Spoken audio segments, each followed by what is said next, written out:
하나님의 말씀은 디모데후서 4장 6절에서 8절의 말씀입니다. 관제와 같이 벌써 내가 부음이 되고 나의 떠날 기약이 가까웠도다.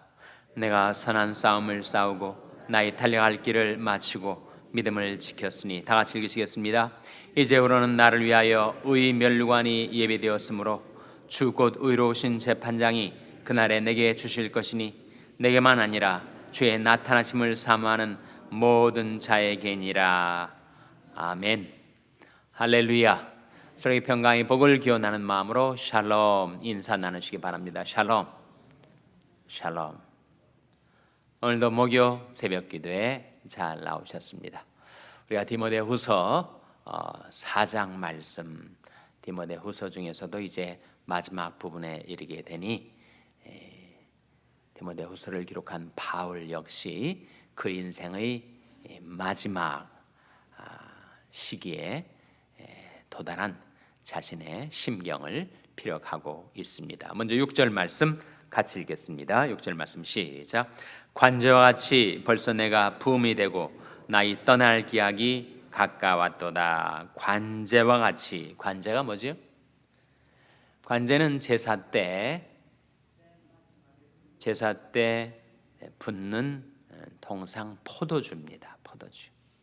그러니까 제사 때 관제를 붓는다.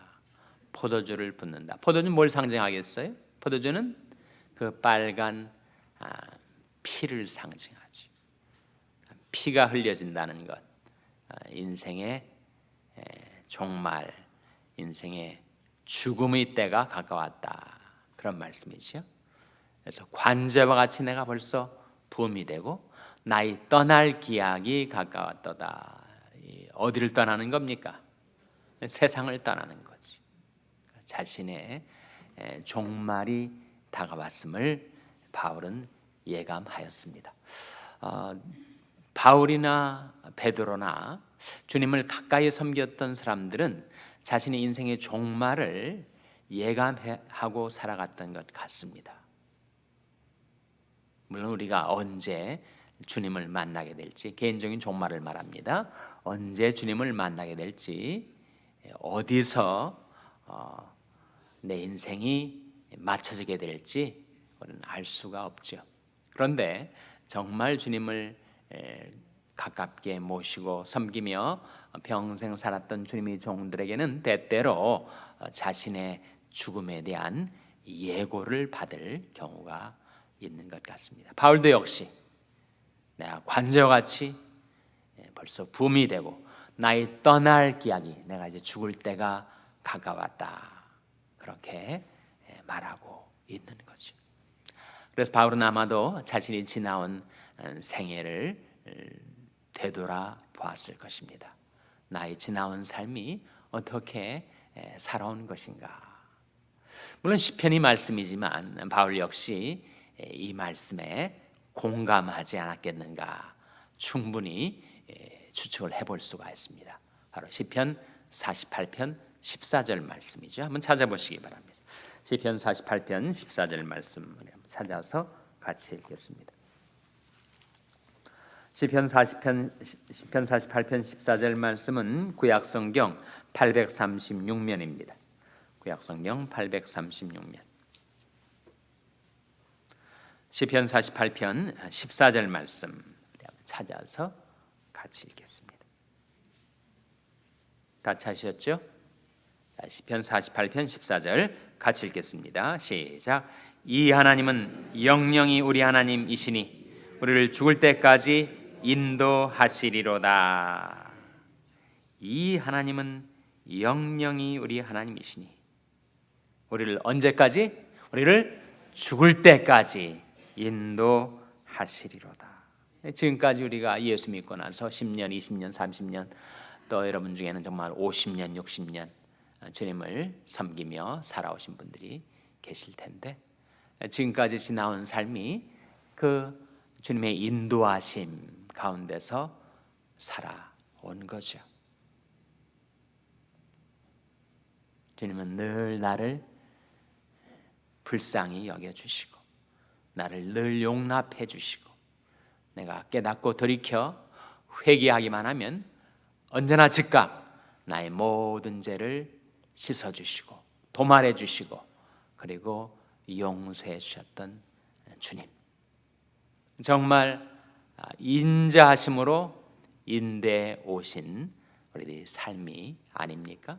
이 시편 48편 9절에 보면 이런 말씀이 나옵니다. 48편 같은 방금 읽은 48편의 9절 말씀을 한번 같이 읽겠습니다. 9절 말씀 시작. 하나님이여 우리가 주의 전 가운데서 주의 인자하심을 생각하였나이다. 하나님이여 우리가 주의 전 가운데서 주의 무엇을 생각하였다고요? 주의 인자하심을 생각하였다. 이 아침에도 우리가 주의 전 가운데서 주의 인자하심을 생각해 되는 것 아닙니까? 지금까지 나를 인자하심으로 한결같은 사랑으로 그리고 그 긍휼하심으로 나를 인도해 오신 하나님, 그 하나님께서 장래에도 이제 지금까지 살아온 날들보다는 앞으로 살아갈 날들이 훨씬 적을 텐데 앞으로 남은 인생의 날들 가운데서도 하나님께서는 그 인자하심으로 늘 우리를 받아주시고 그 인자하심으로 우리들을 인도해 주실 것입니다. 이 하나님은 영영이 우리 하나님이시니 우리를 죽을 때까지 인도하시리로다. 바울이 바로 이 시편 말씀과 같이 그렇게 자신이 지나온 삶을 인생의 뒤안길을 되돌아보면서 내가 관제와 같이 이제 벌써 붐이 되었구나. 나의 이 세상을 떠날 기약이 가까웠구나 라고 하면서 자신의 삶을 이 한 구절 속에 집약을 하고 있습니다. 7절 말씀이죠.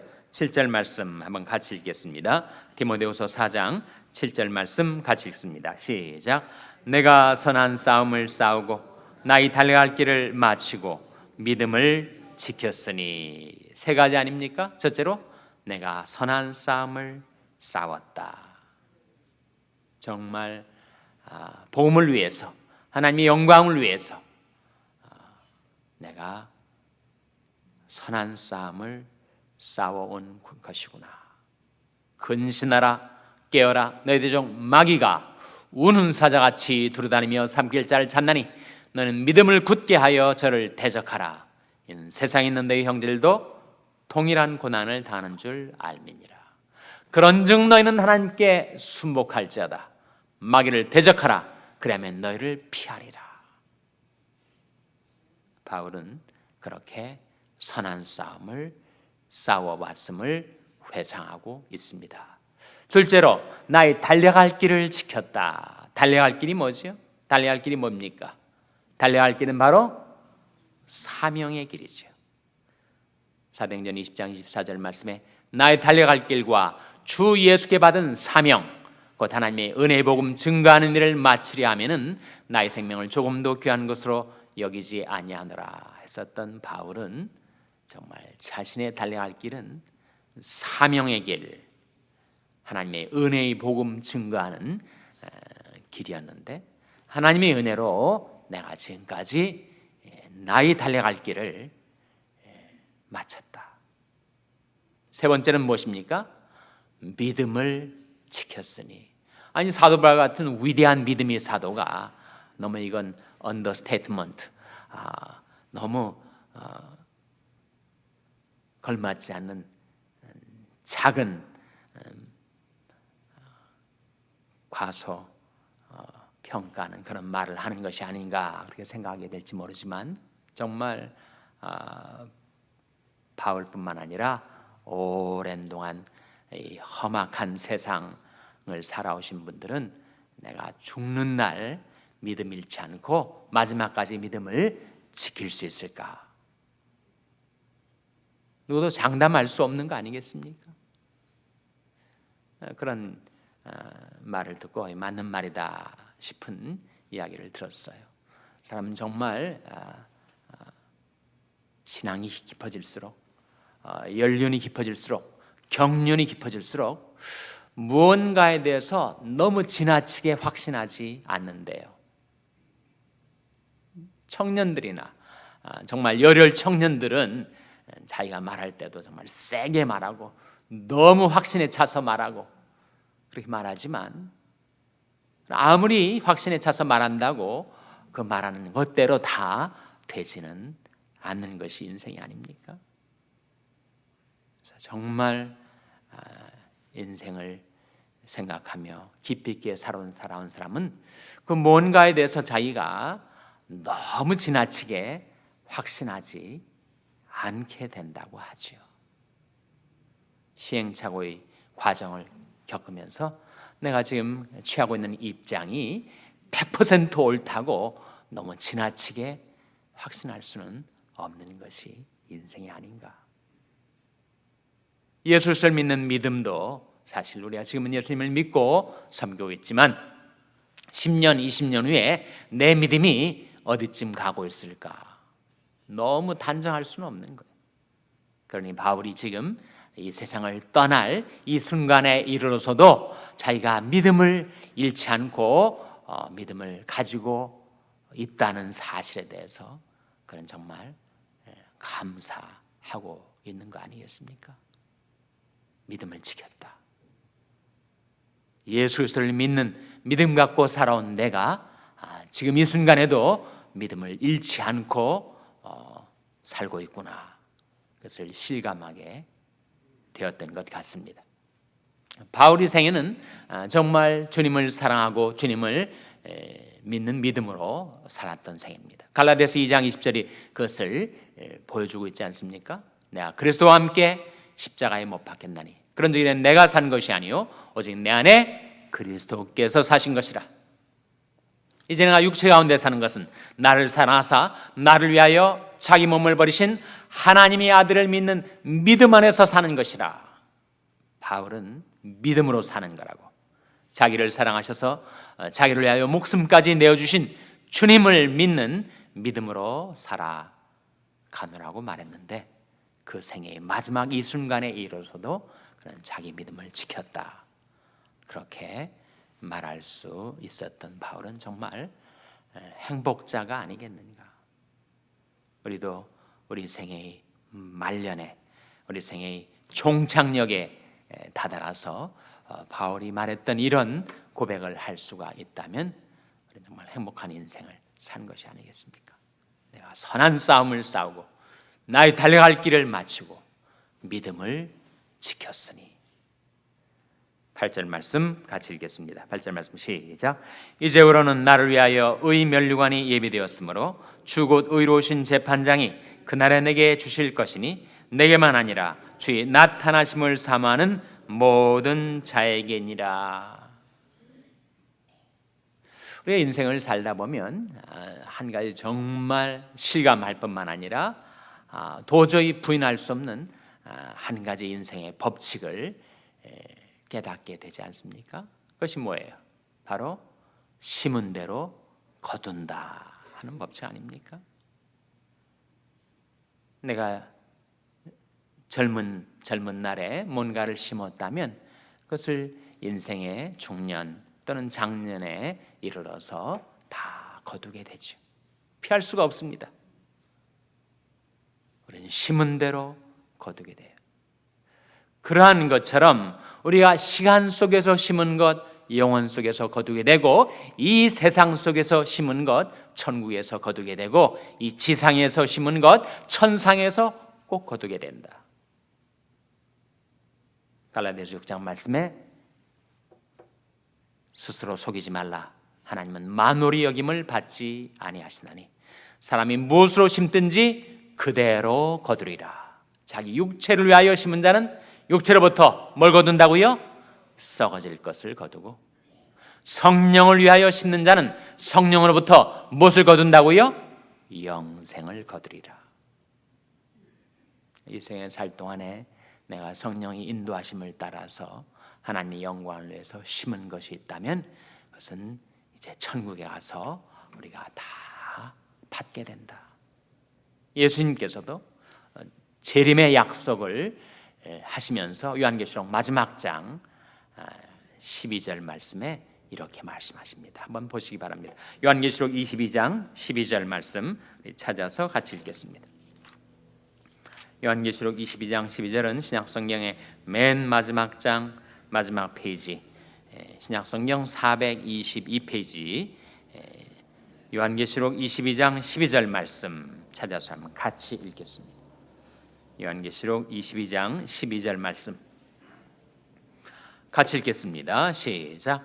보라, 내가 속히 오리니 내가 줄 쌍이 내게 있어 각 사람에게 그의 일한 대로 갚아주리라. 보라, 내가 속히 오리니 내가 줄 쌍이 내게 있어 각 사람에게 그의 일한 대로 갚아주리라. 바울이 그렇게 이 세상에 살 동안에 복음 전파를 위해서 많은 수고를 하며 고난을 겪으며 충성스럽게 주님을 섬겼으니 이제 주님께서 나를 위하여 의의 면류관을 이 예배에 주실 것이다. 그러나 그것은 내게만이 아니라 주의 나타나심을 삼하는 모든 자에게, 주님의 오심을 대망하며 주님 앞에 충성스럽게 살아온 자들에게 주님께서 의의 면류관을 주실 것이다. 그렇게 바울이 증거하고 있습니다. 우리 인생이 아무리 잘났어도 결코 피해갈 수 없는 위대한 하나님이 우리 인생 속에 심어두신 법칙, 심은 대로 거두리라. 그것은 시간과 영원을 통하여 유효한 약속이어서 우리가 주님을 위하여 이 세상에서 심은 것, 주님이 오실 때 주님께서 풍성한 상급과 축복으로 여러분에게 베풀어 주시기를 주님의 이름으로 축원합니다. 기도하시겠습니다. 오늘 말씀 기억하며 하나님, 저희들도 선한 싸움을 싸우고 달려갈 길을 마치고 믿음을 지키게 해 주시옵소서. 기도하시기 바랍니다. 우리 자녀들 위해서 기도할 때 하나님, 저희 자녀들이 선한 싸움을 싸우게 해주시고 사명을 깨닫게 해주시고 자신이 믿음을 지켜 살게 해주시옵소서. 기도하시기 바랍니다. 병상에 연약한 지체들 위해서 기도해 주시기 바랍니다. 주님의 글과 권능의 손으로 붙들어 주시고 회복시켜 달라고 기도해 주시기 바랍니다.